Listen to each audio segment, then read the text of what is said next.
This is Anita from the Global Trade Gal.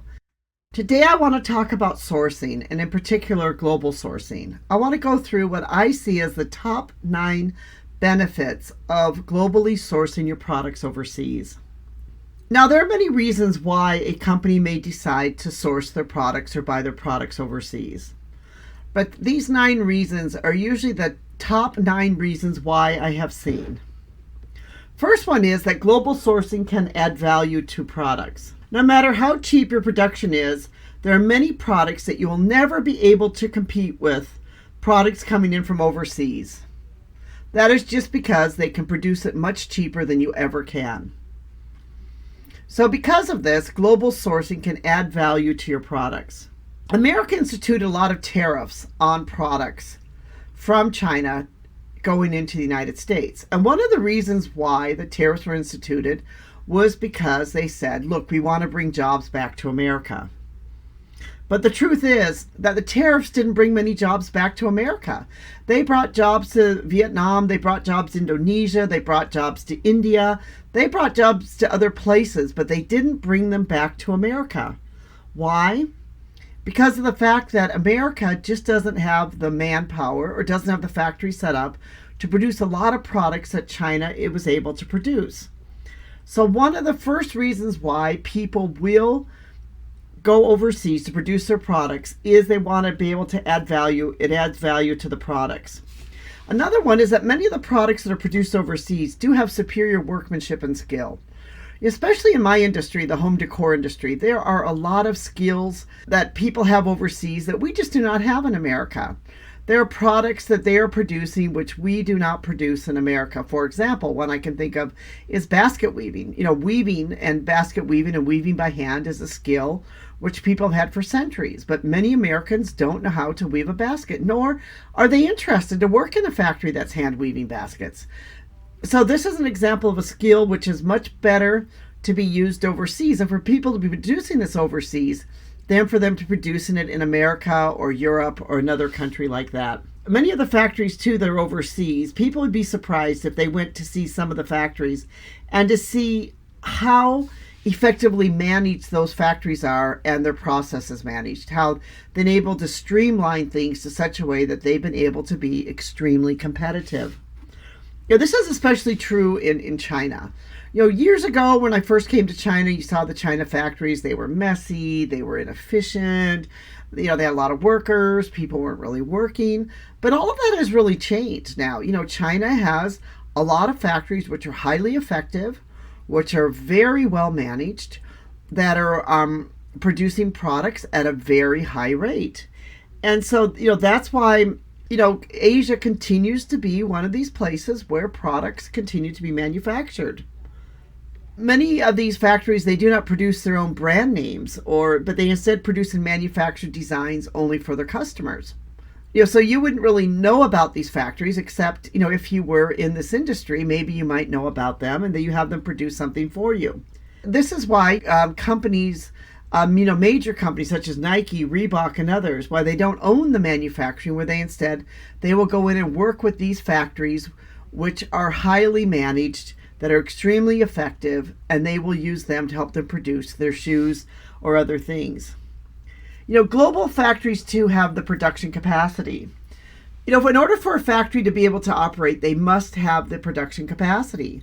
And for some of the capacity is so large for some stores, like an example for like some of the Walmarts or Targets or the other stores, they need such a large capacity. They need factories that are able to have the large capacity, that are able to produce it. For U.S. companies, they may need this large capacity, and they may only be able to find that capacity overseas. So even if a company wanted to set up a factory in the United States, with the same large capacity, number one, they might have a hard time finding the labor in today's market, and number two, they might have a hard time being able to really compete on a global scale with some of these factories that are highly effective and have the production capacity. And to be honest with you, the truth is they probably would not be able to compete even with the cost of shipping. Many of the global products that are being produced overseas have very strict quality control. They have learned that they have to produce quality products that don't have problems. So they have put quality control systems in place. That is why when you receive some products from overseas, especially from some of the China factories, you may find that there's a very low percentage of rejects because they have these stringent quality control processes in place. Many importers are importing their products because they find that they can receive better quality overseas than they may be able to receive at home. Global sourcing also allows you to be able to move to new sources if you need to. If you set up a factory in the United States and you produce your things, and if suddenly there's a problem, you have a labor shortage, you aren't able to get the raw materials, suddenly maybe there's a tariff put on something that you are buying, so it makes your product more expensive. You cannot suddenly pick up and move that factory to another location. It would be very expensive. It would be cost prohibitive. But if you are manufacturing like overseas, like for example, many that manufactured in China, the tariffs came, they started moving to other countries, or they had their manufacturers move to other countries. They said, look, we'd like to buy from you. We can no longer buy for you with the China tariffs. Then they might say, well, look, we're setting up a factory in Vietnam. Come buy from us in Vietnam. Global sourcing also allows you to be able to move to new sources when you need to be able to move to new sources. I have found that a lot of the global factories have some great product development capabilities. You can go into some of these factories, find some great R&D. You can find some, great product designers. You can find them really producing new products, new colors, new finishes, trying to be on top of the trends, trying to understand, exactly what their customers want next. So you might find some factories that are highly sophisticated team to develop the products that you need. And they will have those teams set up because they're developing products all the time. They understand how to develop products.